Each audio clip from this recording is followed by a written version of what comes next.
Shalom. Shalom. Hari ini kita akan masuk dalam eksposisi Credo Rasuli, ya, tentang frasa atau kalimat gereja yang kudus dan dan persekutuan orang kudus. Nah, saudaraku, kalau saudara perhatikan, ini adalah pengakuan iman rasuli yang pertama yang keluar dari Allah Tritunggal. Ya. Kalau saudara baca tadi dari awal, itu berbicara tentang Allah Bapa, baru banyak tentang Allah Anak, dan yang terakhir dari Pak Gem kemarin itu bicara tentang Roh Kudus. Dan ini adalah kalimat pertama yang keluar dari membahas Allah Tritunggal. Ya. Dan kalimat ini adalah gereja yang kudus dan persekutuan orang-orang kudus. Saya sebenarnya dapat jadwal ini dadakan, saudara ya. Tapi saya sangat exciting banget untuk membicarakan hal ini. Ya, ini sangat luar biasa kalau menurut saya, dan khotbah saya akan bagi dengan 3 bagian. Yang pertama adalah gereja yang kudus, baru ya, persekutuan orang yang kudus. Jadi ada 3 bagian. Ya, kira-kira 3,5 jam. Jadi Pak Haris mungkin akan terlambat ke bandara ya. Oke, jadi kita akan baca ayatnya bersama-sama ya saudaraku, karena hanya ada 2 ayat saja. 1 Korintus 1 ayat 2-3, karena ayat ini adalah yang sangat jelas menjelaskan tentang frasa ini, tentang kalimat ini. Kita akan baca bersama-sama 1, 2, 3. Kepada jemaat Allah di Korintus, yaitu mereka yang dikuduskan dalam Kristus Yesus, dan yang dipanggil menjadi orang-orang kudus dengan semua orang di segala tempat, yang berseru kepada nama Tuhan kita, Yesus Kristus, yaitu Tuhan mereka dan Tuhan kita. Kasih karunia dan damai sejahtera dari Allah Bapa kita dan dari Tuhan Yesus Kristus menyertai kamu. Yang pertama adalah gereja yang kudus. Ya, kita langsung masuk aja saudaraku. Gereja yang kudus. Nah, ini apa yang dimaksudkan dengan frasa ini? Kalau saudara perhatikan ya, frasa yang pertama dan yang ketiga itu hampir-hampir mirip. Ya, tapi saya akan coba jelaskan apa perbedaannya antara frasa yang pertama, gereja yang kudus, dengan persekutuan orang kudus.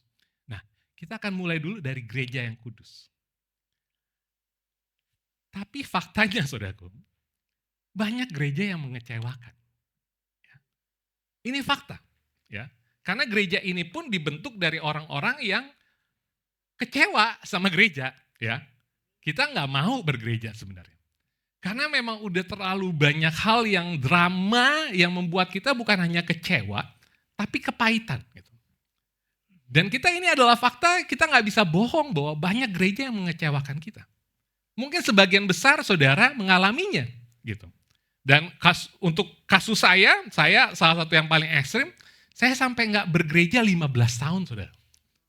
Wow, gitu ya. Karena ada sesuatu hal yang sangat mengecewakan, sehingga saya memilih untuk tidak bergereja. Gitu. Saya bertobat umur 17 tahun, melayani Tuhan di umur 17 tahun juga, lalu sampai 2026 ada satu kejadian yang sangat luar biasa yang membuat saya sangat kecewa dengan gereja. Dari 2006 sampai 2007, jangankan ke gereja, saudara. Saya ngelihat gereja aja, saya benci banget. Saya lewat ke gereja nih, saya benci banget.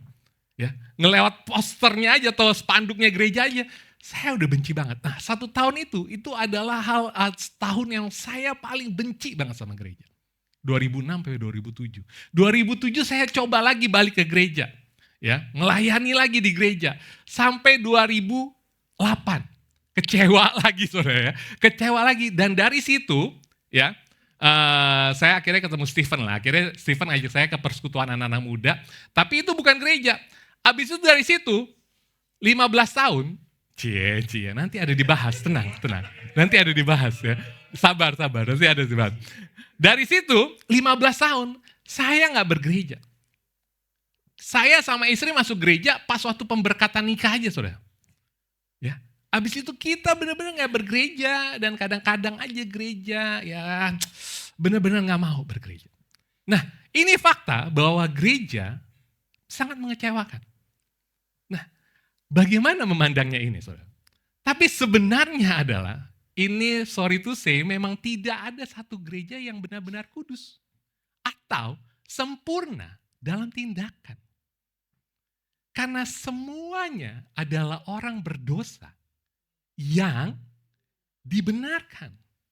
Dan berproses menuju keserupaan Kristus, saudara.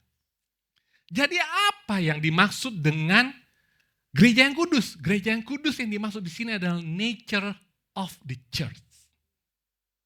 Apa itu? Ya, ini bukan ada risol, gitu ya, bukan itu saudaraku ya. Tapi nature of the church ini saudaraku adalah bicara tentang status dan identitas. Saya akan jelaskan mengenai status dan identitas, ya, nanti. Kenapa status dan identitas ini? Gereja yang kudus adalah orang-orang yang dipilih, ditentukan, dan dipanggil. Ya.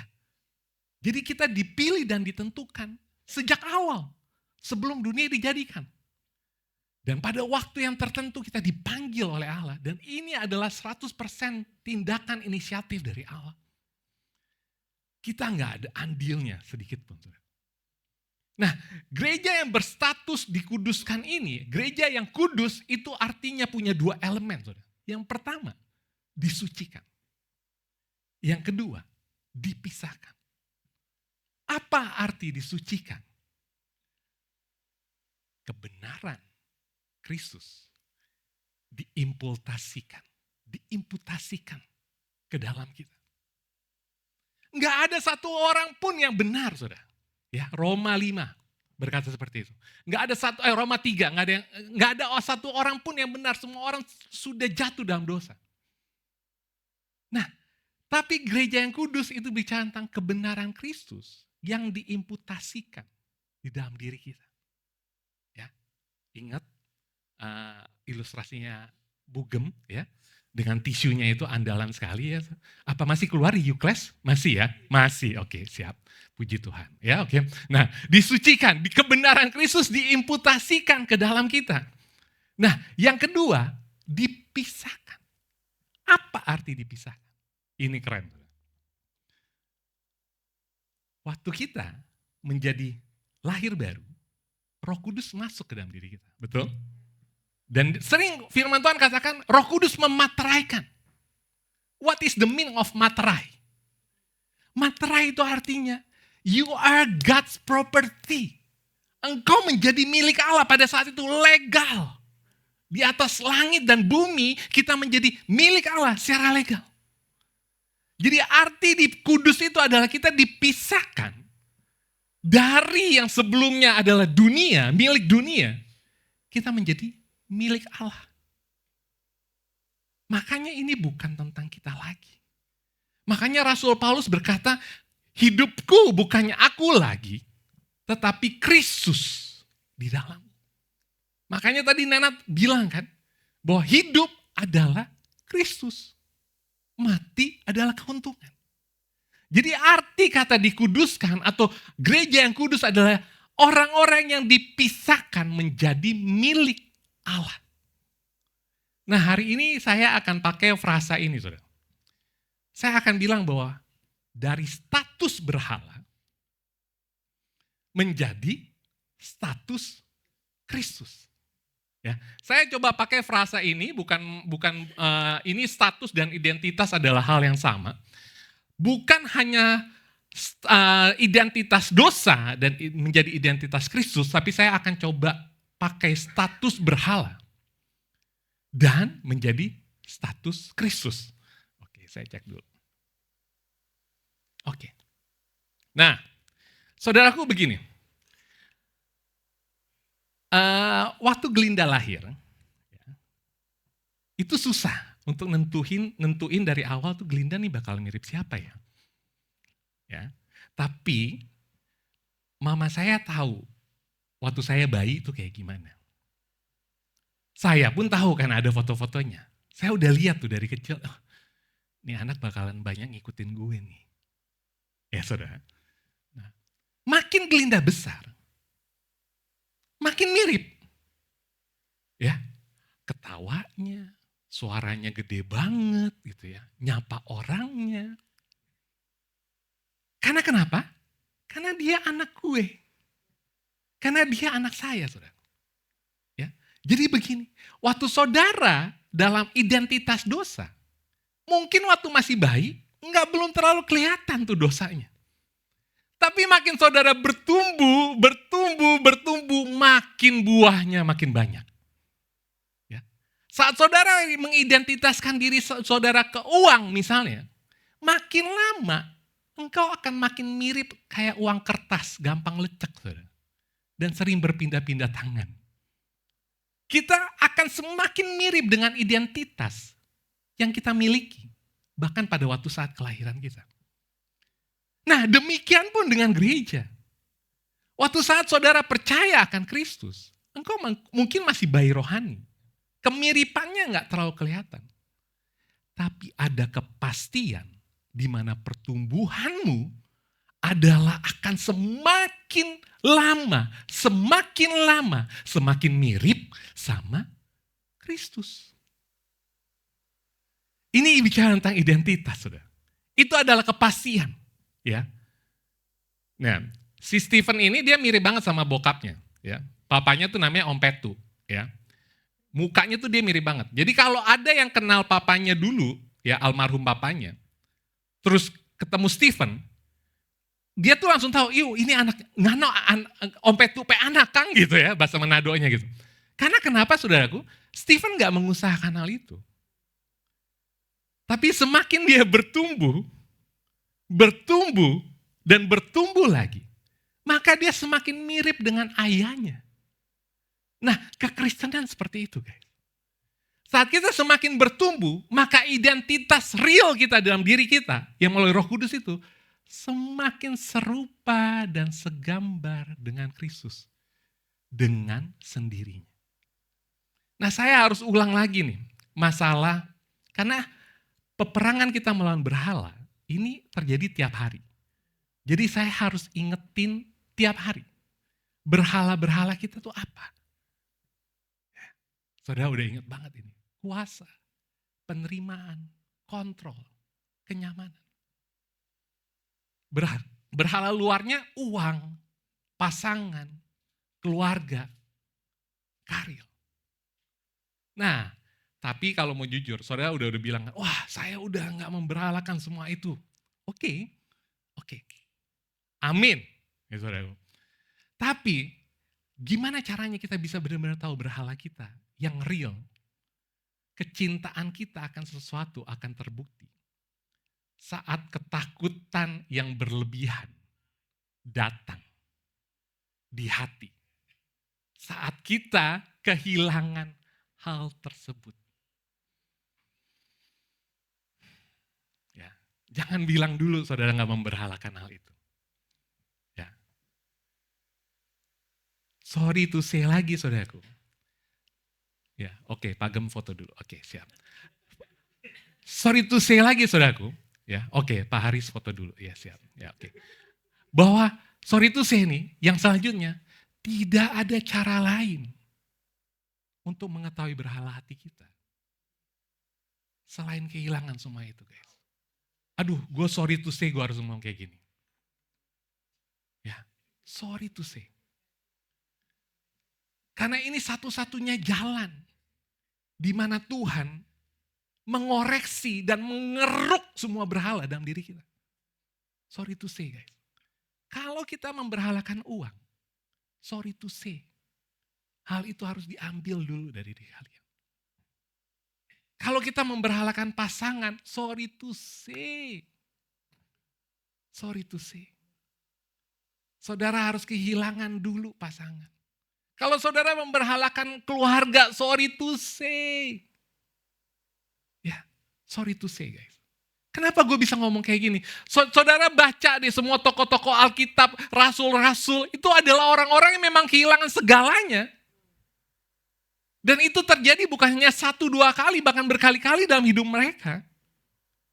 Dan itu Tuhan selalu memproses mereka dengan hal itu. Tapi kabar baiknya guys, kabar baiknya gini. Jika Tuhan mengizinkan kita kehilangan segalanya, tetapi tidak dengan pribadinya. Wah, ini bukti bahwa saudara memiliki hidup yang kekal. Atau saudara dipilih, umat pilihan Allah. Kadang-kadang, bukan kadang-kadang, memang harus kita kehilangan segalanya. Baru kita mengetahui bahwa hanya yang keep stay sama diri kita, itu hanya Kristus. Dan saat saudara mengalami hal itu, saudara boleh bermegah. Artinya engkau memang orang pilihan Tuhan. Karena disitulah saudara akan membuktikan bahwa saya dipilih Tuhan. Indah banget saudara. Jadi proses kehilangan segala sesuatu itu bukan hal yang menyakitkan. Ini yang membukakan mata gereja yang kudus itu. Kenapa sih kita nggak kayak orang di luar sana? Yang sering kita iri. Mereka kok buat dosa tapi kaya aja ya. Buat dosa tapi kok fine-fine aja kayaknya. Nggak kayak gue. Baru ketahuan sekali langsung mau cerai gitu kan ya saudara. Nggak kayak gue gitu ya maksudnya. Jadi ada aja hal-hal yang mungkin kita bisa iri dan kita bisa komplain. Tapi kalau hal itu tidak terjadi, kita nggak akan pernah tahu bahwa yang kita butuhkan, yang kita perlukan hanya Kristus saja dalam hidup kita. Dan dia adalah Allah yang tidak pernah meninggalkan kita. Ya, ini baru keren di awal aja saudara. Makin lama makin keren saudara. Makin oke banget ya. Nah, ya saudara, baru di awal aja nih ya. Nah, kita masuk ke bagian yang kedua ya. Masuk ke bagian kedua. Ini jujur ya guys ya, jujur ya. Kita jadi Kristen kan dari kecil ya. Tapi gue jujur, gue baru ngerti itu tahun ini. Ini bahasa, ini kata yang susah banget dimengerti. Apa sih gereja yang kudus dan apa? Hayam gitu. Goreng gitu atau apa gitu. Ini apa sih ngerti ya? Ya, saudara jujur deh, saudara pasti kan bingung kan. Apa ini gitu ya? Walaupun yang di GPIB pun, yang di GKI kalau sering baca ini gereja yang kudus dan aduh gawat ya. Ya Pokoknya apa sih ini Nah, itu saudaraku di bahasa Inggrisnya dan di bahasa aslinya itu ditulis secara Katolik. Katolik ini apa? Paus gitu ya, uskup gitu. Bukan. Jadi Katolik di sini bukan menuju kepada satu denominasi gereja. Tapi atau Katolik ini artinya umum atau universal. Umum atau universal. Apa artinya umum atau universal? Ini bukan WC ya, bukan. Ya oke. Jadi ini umum dan universal. Apa artinya? Frasa yang dipakai dari ayat yang tadi adalah dengan semua orang di segala tempat. Tapi semua orang di segala tempat yang seperti apa? Yang pertama, mengakui Kristus sebagai kepala dan gembala agung. Di gereja-gereja tertentu secara hierarki kita sering menyebut ada gembala senior. Ada gembala gereja. Bukan itu yang dimaksud. Saudaraku, yang dimaksud di sini adalah orang-orang yang kudus ini, gereja yang kudus ini, mereka mengakui bahwa hanya satu kepala saja dan hanya satu gembala agung saja, yaitu Kristus. Bukan Revano Santosa. Iya kan? Tapi bukan berarti juga kita bebas membuli dia gitu saudara. Ya, tapi semua menjalankan sesuai dengan fungsi dan posisi mereka. Tapi tetap adalah bagian dari tubuh Kristus, bukan kepala. Oke? Nah ayatnya di sini saudara. Ayatnya ada banyak nih. Efesus 1 ayat 22-23. Dan segala sesuatu telah diletakkannya di bawah kaki Kristus. Dan dia telah diberikannya kepada jemaat sebagai kepala dari segala yang ada.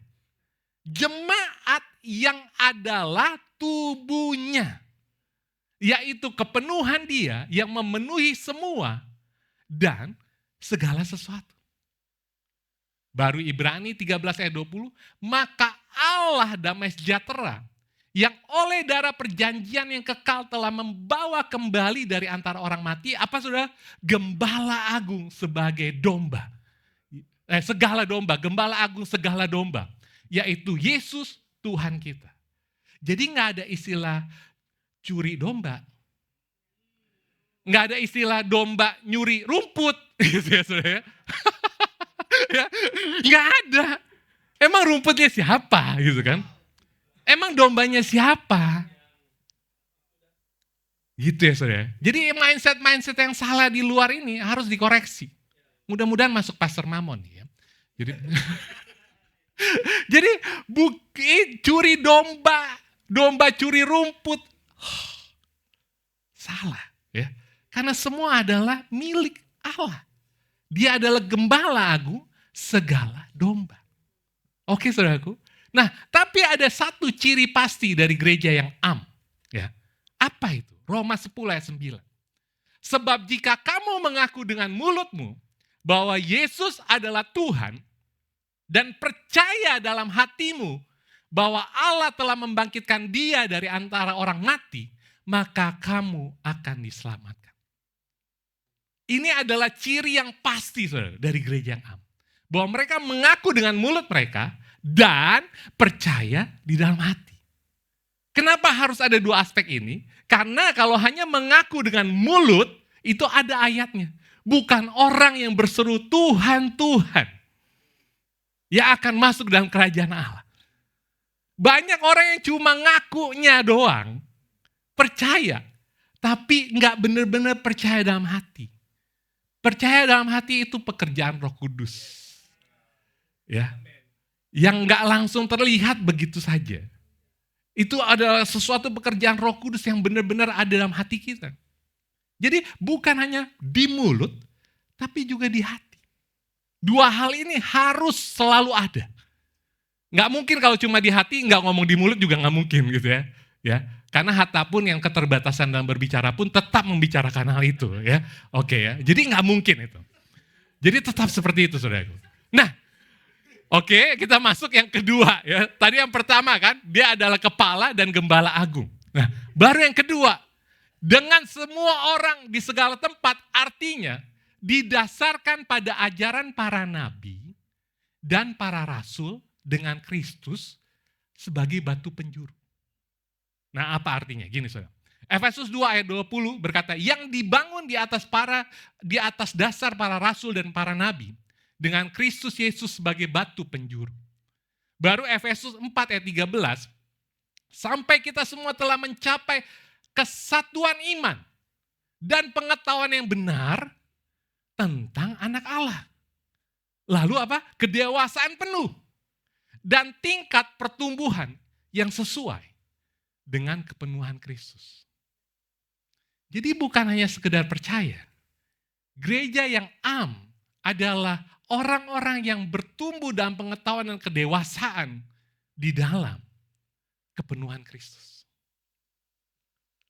Begitu saudara udah diselamatkan, saudara udah disucikan dan dipisahkan, dengan sendirinya akan tumbuh minat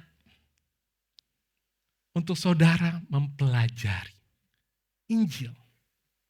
Saudara mendalami Injil. Saudara melengkapi pengetahuan saudara dengan pengetahuan yang benar akan Allah. Itu dengan sendirinya minat itu akan muncul. Makanya di kita saudaraku, Yukles tuh rame. Hampir 100% dari jemaat UC Jakarta itu udah ikut Yukles. Nah, ini bedanya saudara. Saya mau kasih sedikit spill kenapa UC Jakarta begitu hype gitu ya saudara ya, begitu oke gitu ya.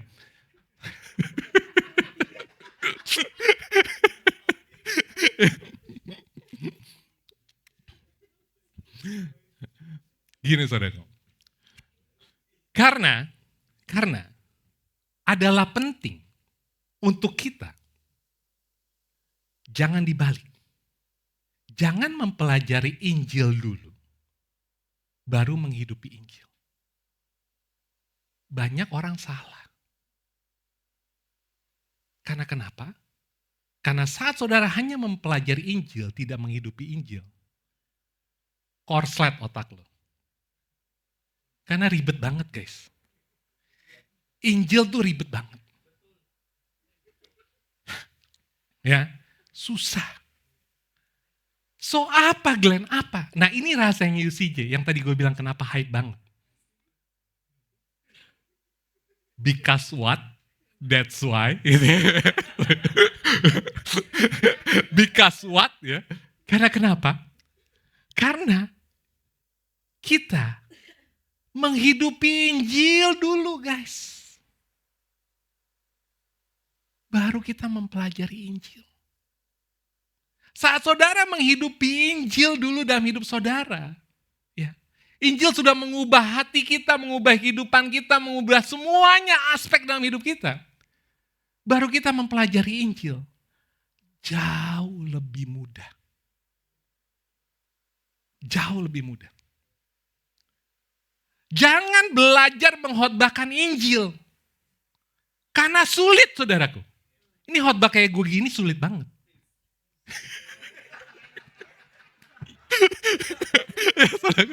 Ya. Jangan. Ya. Tapi karena kenapa guys? Kita harus menghidupi Injil dulu. Maka dengan sendirinya engkau akan fasih. Fasih. Dengan sendirinya. Begitu dikasih tema Injil. Oh, kalian udah tahu tuh kalian mau bahas apa. Karena kalian udah mulai dengan menghidupinya terlebih dahulu. Bukan mempelajarinya dulu. Kalau kalian menghidupinya, maka kalian akan fasih. Saya jujur ya, karena ini bicara tentang persekutuan orang-orang kudus, saya kagum sama kalian semua di sini. Tapi hari ini saya mau ngomong tentang Nenat. Karena Nenat itu kemarin waktu pas di basket, itu saya tiba-tiba aja, saya mau ngetes gitu. Nat, lo devotion ya, tiba-tiba aja. Antara lo atau Mario lah gitu. Terus mereka sweet Jepang. Dan oleh kasih karunia Allah, Mario menang. Jadi Nenat yang harus devotion ya di basket. Dan waktu Nenat devotion, gue dengerin. Dan gue diberkati banget. Simple. Kecil, sedikit aja, tapi it's very, very memberkati. Dan gue bilang, wah luar biasa. Dan hari ini pun, dia pun berita anugerah, dadakan juga. Baru dikasih tahu 2 hari yang lalu. Ya, baru dia nyiapin aja gitu. Nah, ini membuktikan bahwa orang yang menghidupi Injil, itu akan dengan fasih membicarakan Injil. Harus dimulai dengan menghidupi. That's why kita tuh organik. Itu rahasia keorganikan Injil di dalam UC Jakarta. Karena kita nggak memulainya dengan kognitif. Kita memulainya dengan hati yang menghidupi Injil. Itu yang utama deh. Nggak perlu tahu banyak Injil, saudaraku. Alami Injil dalam hidupmu. Dengan sendirinya engkau akan fasih menghotbahkan Injil. Engkau akan fasih memberitakan Injil. Engkau akan fasih untuk mengetahui pengetahuan Injil. Seperti itu ya guys. Nah, kita akan belajar tentang, ya mulai agak susah. Tidak boleh mengabaikan core doktrin. Doktrin utama. Tetapi doktrin sekunder tidak boleh menjadi perpecahan. Jadi saya akan beri 10 doktrin yang core, utama dari kekristenan. Tapi minta maaf, ternyata di luar doktrin ini, itu adalah doktrin sekunder. Ya, saya akan spill deh, doktrin sekunder itu seperti apa. Baptisan misalnya, dipercika, atau selam, atau diciprat, gitu ya. atau di apalah gitu ya. Itu sekunder. Penggunaan bahasa roh, itu sekunder. Ya. Tapi ada core doktrin yang nggak boleh diabaikan. Apa aja? Ada 10 saudara. Yang pertama, Allah itu esa. Kekristenan itu bukan agama politeisme. yang menyembah banyak Allah, tidak. Kita hanya menyembah satu Allah. Tapi di dalam satu Allah itu, kita menyembah Allah Tritunggal. Ya. Satu hakikat, 3 pribadi. Saya nggak akan bahas, kalau saya bahas jadi beneran 3,5 jam, saudara. Nah, yang ketiga, keilahian dan kemanusiaan penuh. Yesus. Artinya Yesus itu 100% Allah, 100% juga manusia. Ya, jadi ini adalah core doktrin. Baru yang keempat, inkarnasi. Kekristenan percaya bahwa Allah menjadi apa? Manusia. Bukan mempertuhankan manusia. Jadi kalau ada orang yang bilang, oh orang Kristen mempertuhankan Yesus. Oh kalau mempertuhankan manusia kita juga gak setuju. Karena di kekristenan juga kita menolak mempertuhankan manusia. Tapi kan anehnya banyak yang mempertuhankan hamba Tuhan kan. Gitu kan. Begitu ganteng sedikit berkarisma gitu kan. Makanya gue pakai jas gitu kan. Nah gitu. Saudaraku, kita banyak orang yang mempertuhankan manusia. Nah kekristenan menolak mempertuhankan manusia. Tapi kita percaya bahwa ada Allah yang menjadi manusia. Itu 2 hal yang berbeda. Ya, 2 hal yang berbeda. Mempertuhankan manusia gak boleh. Tapi Allah yang menjadi manusia mungkin gak? Mungkin. Mungkin. Manusia jadi Allah mungkin gak? Gak mungkin.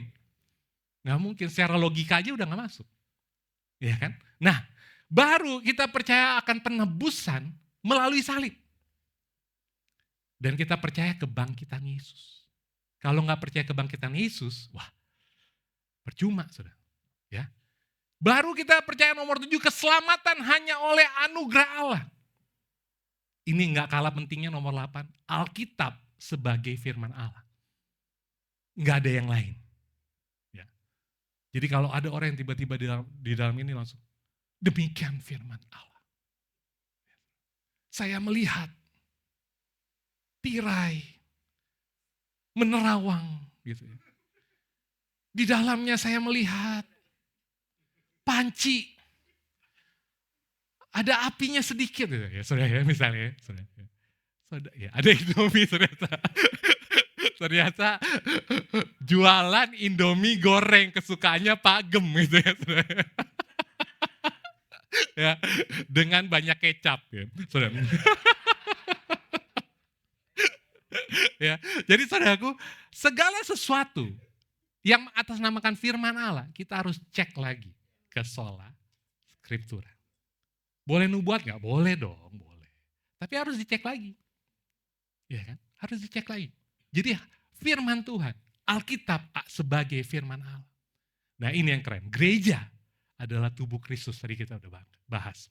Baru core doktrin yang terakhir adalah kedatangan Kristus dan kebangkitan tubuh. Predestin nggak ada di sini guys. Ya. Nah ini apa yang saya mau bilang. Bahwa untuk percaya kepada predestin itu bukan syarat keselamatan. Walaupun itu adalah kebenaran. Tapi bukan syarat.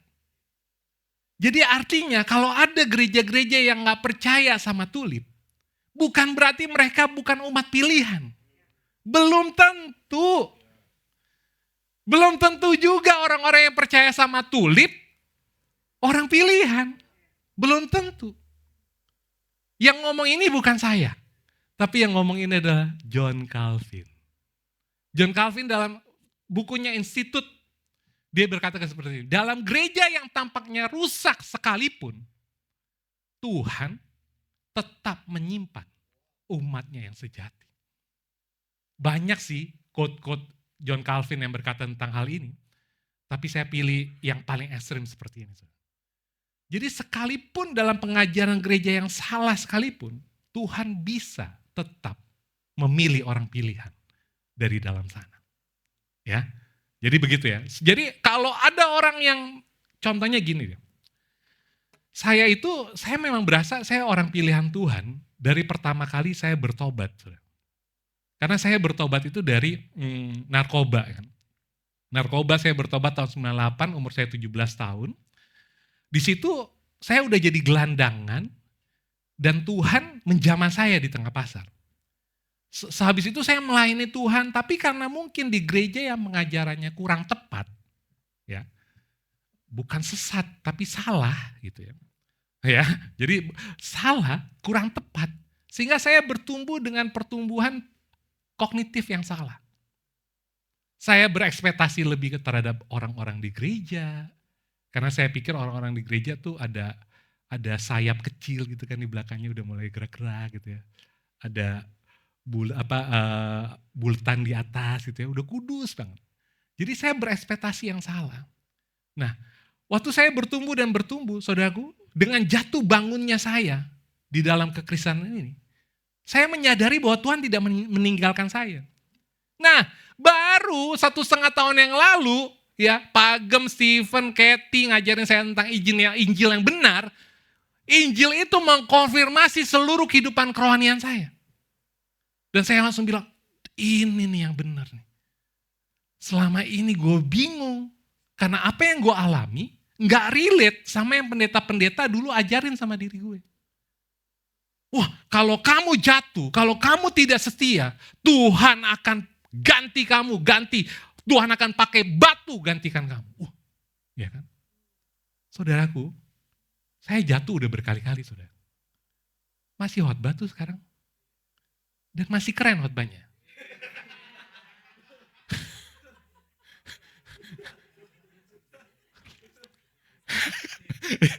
Saudaraku, ini membuktikan bahwa Tuhan itu tidak pernah menyesali pilihannya. Sekali menjadi milik Allah, tetap menjadi milik Allah. No matter what, nggak peduli apapun, keselamatan itu pasti. Sekali selamat, pasti akan tetap selamat. Wow. Ini membuktikan karena saya mengalaminya dalam hidup saya. Saya menolak Tuhan berkali-kali. Saya mau lari dari Tuhan berkali-kali. Ya, Bugem aja sampai bisa bikin lirik lagu yang keabadian tuh. Ya, dia mau lari kemanapun nggak bisa. Kita mau lari kemanapun orang pilihan Allah sudah pikir bisa. Nggak bisa, guys. Kadang-kadang nyebelin, karena nggak bisa lari. Ya, kadang-kadang nyebelin. Tapi itu anugerah yang sempurna dalam diri kita. Itu luar biasa banget. Kalau hari ini gue menyadari hal itu, wow, luar biasa banget. Tapi tulip itu bukan syarat untuk diselamatkan. Orang-orang yang belum mengenal tulip, belum memahami tulip, jernih ya guys. Jernih. Ya, jadi itu yang dikatakan John Calvin. Nah, kita masuk di bagian yang terakhir, ini bagian yang paling gue suka. Secara pribadi, gue paling diberkati banget sama bagian ini. Persekutuan orang kudus. Ini keren guys, keren banget. Ya. Nah, kasih karunia dan damai sejahtera dari Allah, Bapa kita dan Tuhan Yesus Kristus menyertai kamu. Nah, kalau tadi gereja yang kudus itu bicara tentang status dan identitas, maka persekutuan orang kudus itu bicara tentang relation of the church. Relasi dari gereja. Nah, orang-orang kudus itu punya dua relasi. Persekutuan yang vertikal dengan Kristus. Baru persekutuan yang horizontal dengan sesama orang percaya. Jadi persekutuan orang kudus ini memiliki dua sisi. Cross. Yang pertama vertikal, baru yang kedua horizontal. Kenapa harus ada vertikal?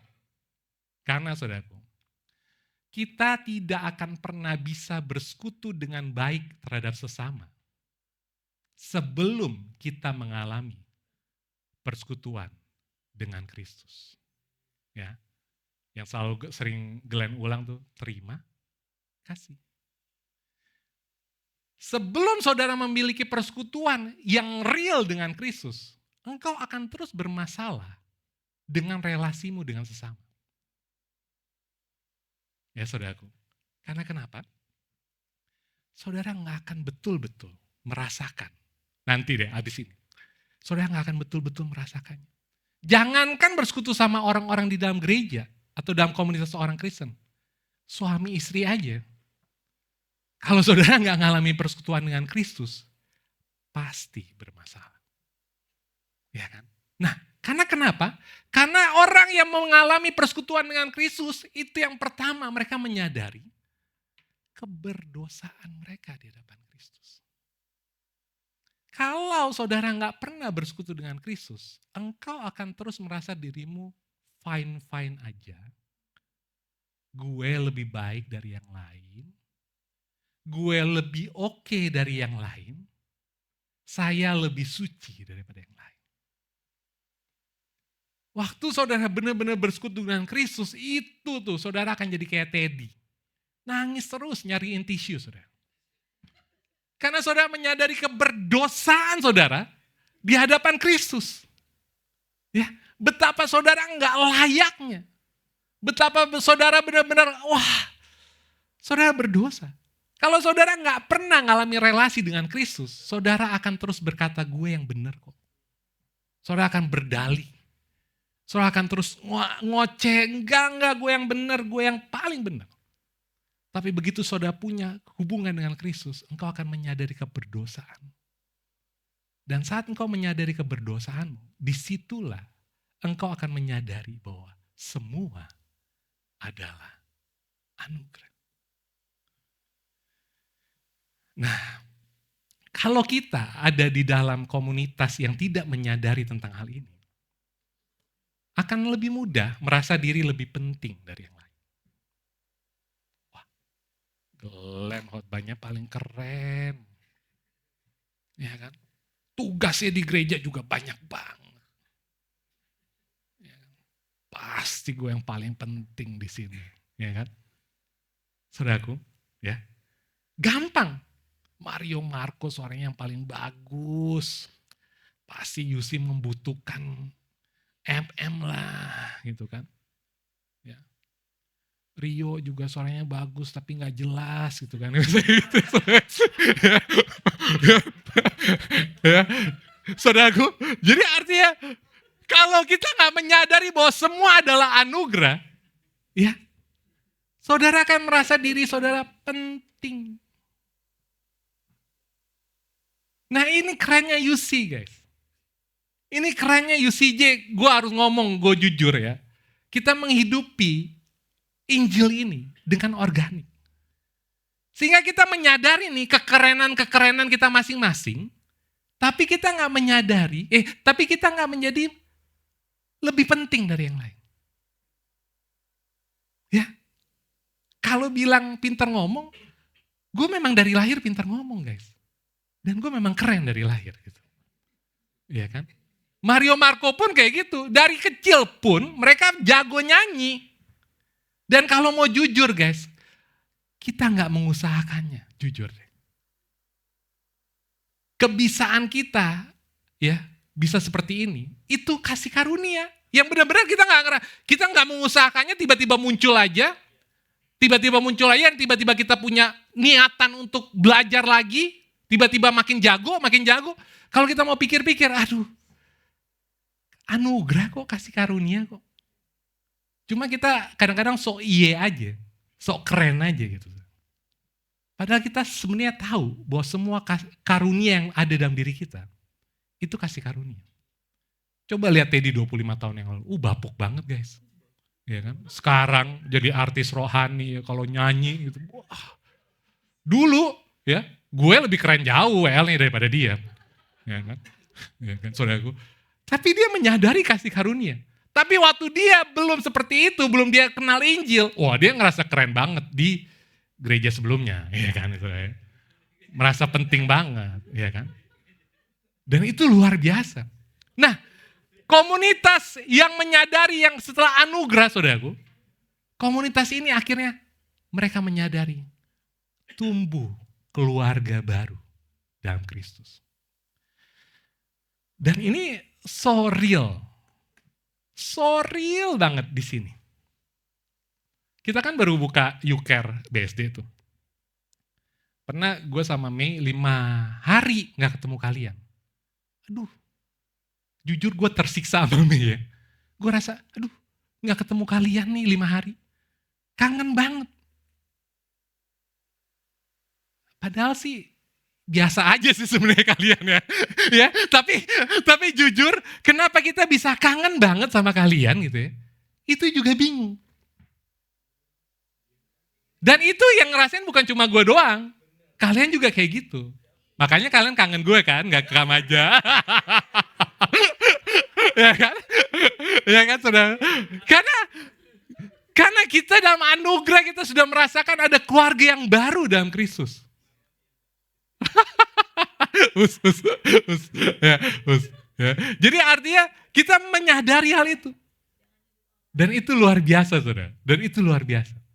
Dan yang terakhir, komunitas yang hidupnya dalam ucapan syukur dan selebrasi.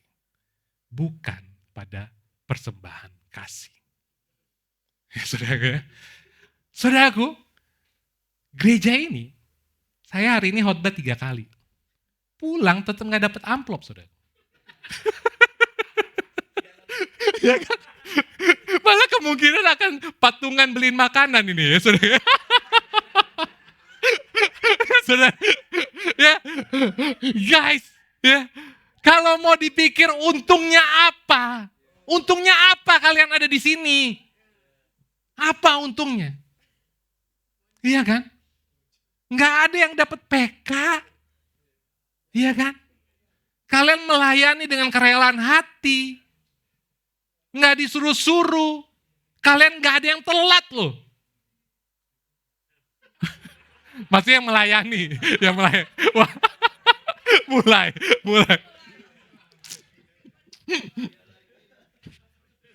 Mulai. Jadi, saudaraku, orang-orang yang persekutuan orang kudus ini mereka hidup dalam ucapan syukur dan selebrasi.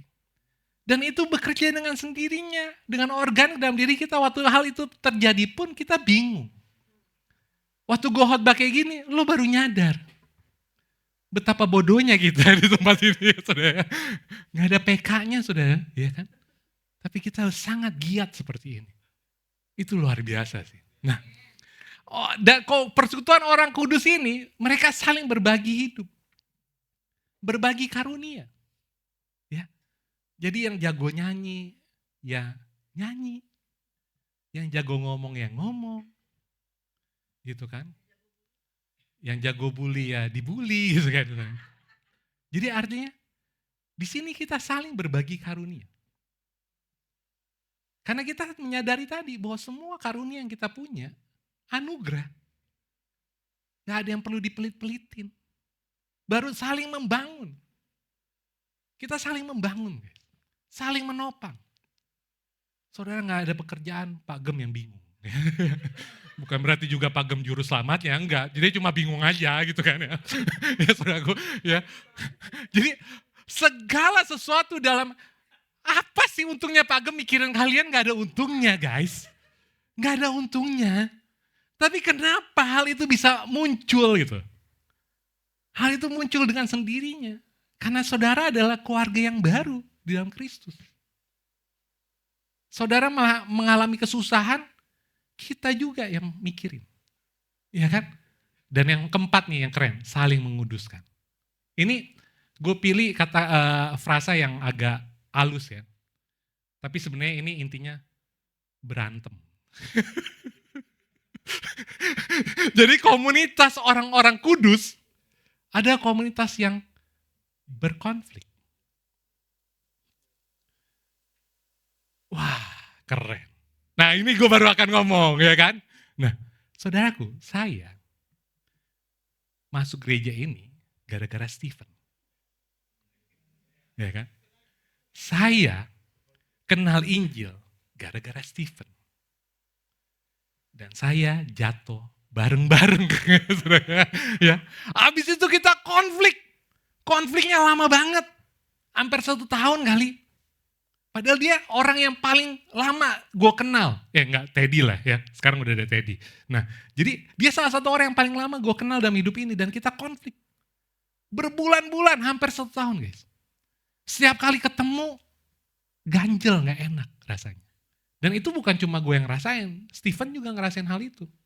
Sampai dulu pernah kalau gue khotbah dia gak mau dateng, kayak gitu ya sebenarnya. Saudara, ya. Konflik guys, benar-benar konflik.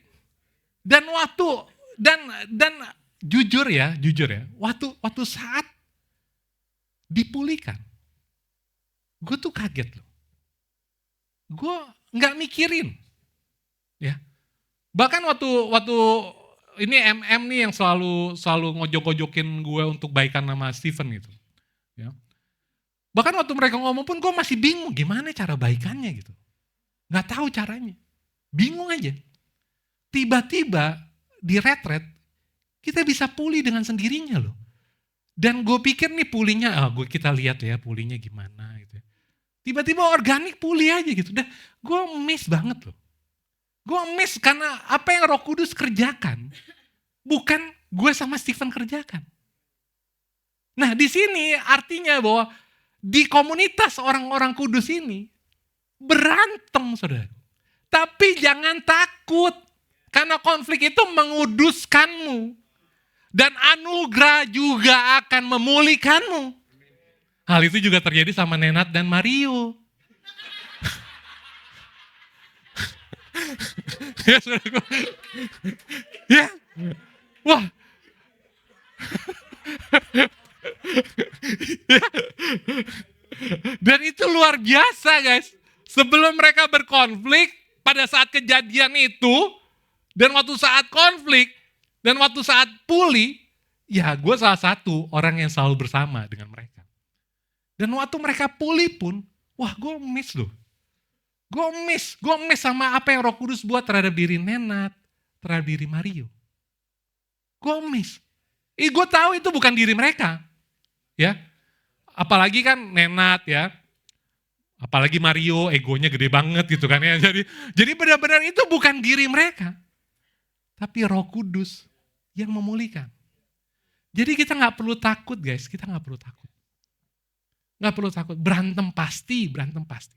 Nanti ada chapter berikutnya lagi, kita nantikan siapa yang akan berantem di berikutnya ya. Ya. Ya. Karena itu adalah kepastian, karena itu akan saling menguduskan satu sama lain. Nah, tapi inilah, slide berikutnya ini keren, karena ini gue dapat waktu di City to City ya guys, ini keren banget nih slide-nya. Nah, karena Kristus memuridkan kita, itu seperti dalam liturgi. Yang pertama, votum, call to worship. Dia yang memanggil kita. Saudara duduk di tempat ini hari ini. Bukan Instagram yang panggil saudara ke tempat ini. Bukan Revano Santosa dengan segala podcastnya yang lagi bertebaran di sana. Yang panggil saudara di tempat ini. Bukan karena siapapun di tempat ini, bukan karena marketing Teddy yang rocos terus ya, kadang-kadang hiperbola, tapi oke lah gitu ya. Ya, bukan. Tapi Tuhan sendiri, Allah sendiri yang panggil saudara ke sini. Dia yang panggil. Setelah dipanggil, melakukan kesalahan. Wow. Ya. Makanya ada confession of sin. Kristus panggil Petrus dulu. Habis dipanggil, Petrus lakukan kesalahan. Ya saudaraku. Kadang-kadang ya kita suka kesel, suka sebel sama orang-orang yang bodoh gitu ya dalam komunitas. Bodoh banget gitu ngelakuin kesalahan gitu ya. Ya kan, kesel kan ya. Ini bodoh banget sih, kenapa sih ngelakuin kesalahan kayak gitu ya saudara. Kita kesel karena kita sayang mungkin ya. Tapi sadarilah bahwa melakukan kesalahan itu adalah bagian dari urutan pemuritan. Itu sehat. Itu sehat. Wow. Makanya ada confession of sin. Tapi setelah itu ada berita anugerah di dalamnya, saudara. Ada anugerah saat saudara melakukan kesalahan, di situ ada anugerah. Di situ saudara akan menyadari bahwa this is bukan tentang gue, tapi tentang Kristus. Dan anugerah itu akan membuat pertobatan yang setiap hari semakin serupa dan segambar dengan Kristus. Dan anugerah dan pertobatan itu akan membuat kita mencintai firman-Nya. Terus menerus belajar firman-Nya, gali firman-Nya. Dan setelah itu pasti saudara akan memuridkan. Pasti. Saya jujur ya guys ya, saya tuh kaget dan kita nggak expect komunitas basket tuh akan kayak gini. Ya. Waktu pertama kali Pagem dan Yose kita ngumpul ya kita pikir ya udahlah bikin basket aja gitu kan. Gara-gara kemarin udah main sama UC Tangerang ya udah kita bikin basket cuma ngumpul-ngumpul. Belum ada 3 bulan ya. Udah ada ibadah youth-nya. Terus udah gitu ada ibadah youth-nya. Udah. Youth-nya belasan orang. Udah belasannya orang youth-nya ini baru ibadah mau yang kedua. Kemarin yukernya lebih banyak daripada yuker adulnya.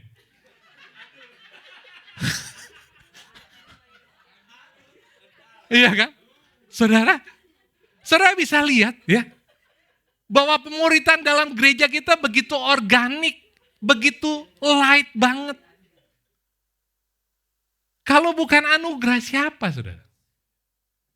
Jadi orang-orang yang bertumbuh dalam pemuritan Kristus ini, mereka pasti pada akhirnya akan memuridkan.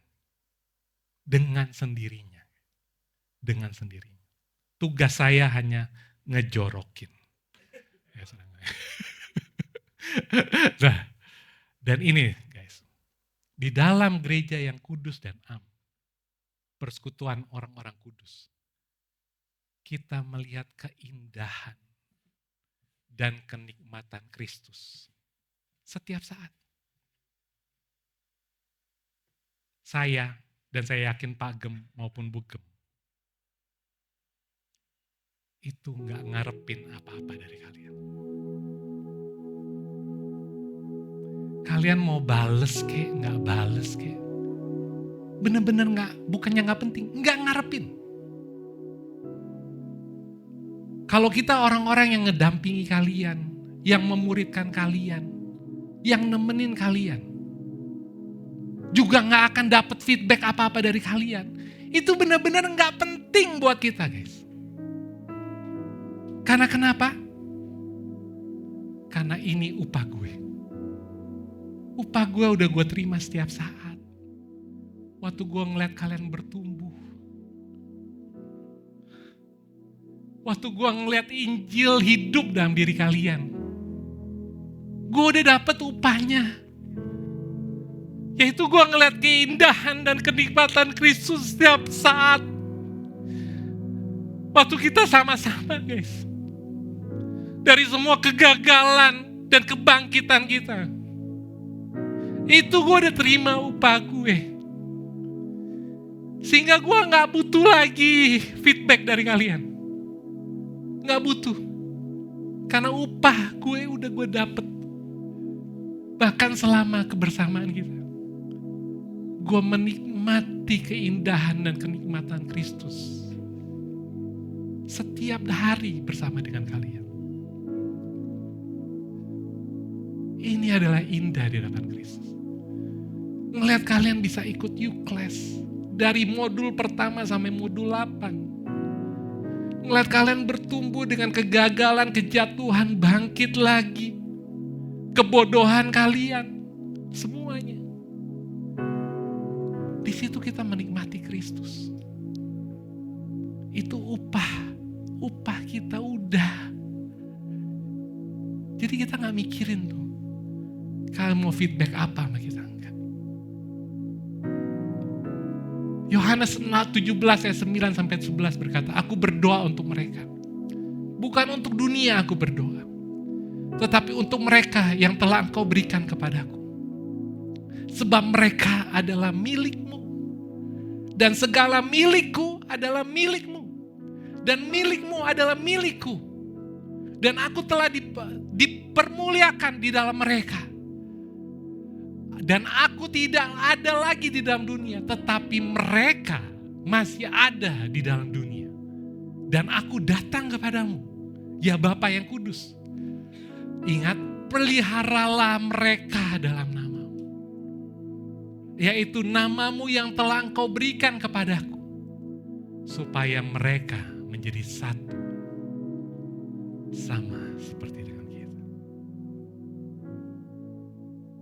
Saat saudara sedih, saya ikut sedih.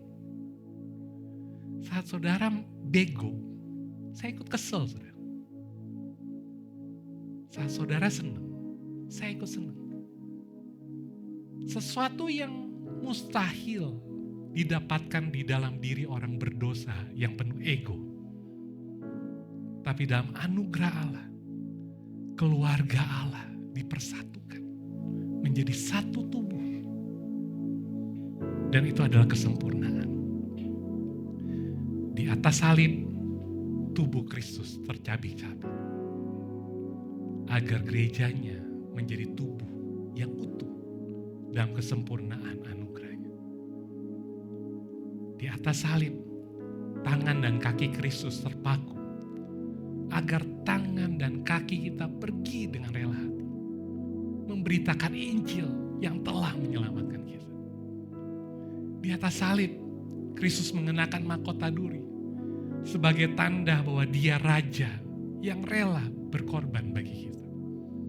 Sementara kita merajakan berhala-berhala hati yang selalu menuntut pengorbanan dari diri kita. Eli, Eli lama sabatani di atas salib. Kristus tertinggal sendirian. Melalui penderitaan yang paling sadis di dalam dunia ini. Agar itu jadi jaminan. Bahwa kita tidak pernah ditinggalkan sendirian. Dalam semua penderitaan kita. Tanpa salib Kristus, gereja tidak akan lahir. Tanpa salib Kristus, semuanya sia-sia. Di dalam anugerah Allah, kita menyadari bahwa it's all about Kristus. Solus Kristus. Mari kita bangkit berdiri, saudaraku.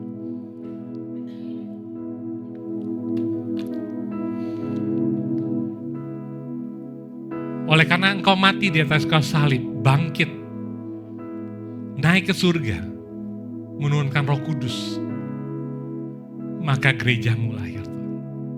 Mukjizat terjadi setiap hari dalam gerejamu. Di saat kami semakin menjadi satu tubuh yang utuh, kami merasakannya oleh anugerah. Kami meninggalkan manusia yang ego menuju kepada satu tubuh di dalam karya salib-Mu, Tuhan. Kami memandang Kristus terus-menerus dan kami menikmati keindahan Kristus di dalam pertumbuhan dengan keluarga Allah. Terlepas dari semua kegagalan, kebodohan, dan kejatuhan kami. Tapi ada Roh Kudus yang selalu menyertai kami. Terima kasih Tuhan. Hanya dalam nama Tuhan Yesus Kristus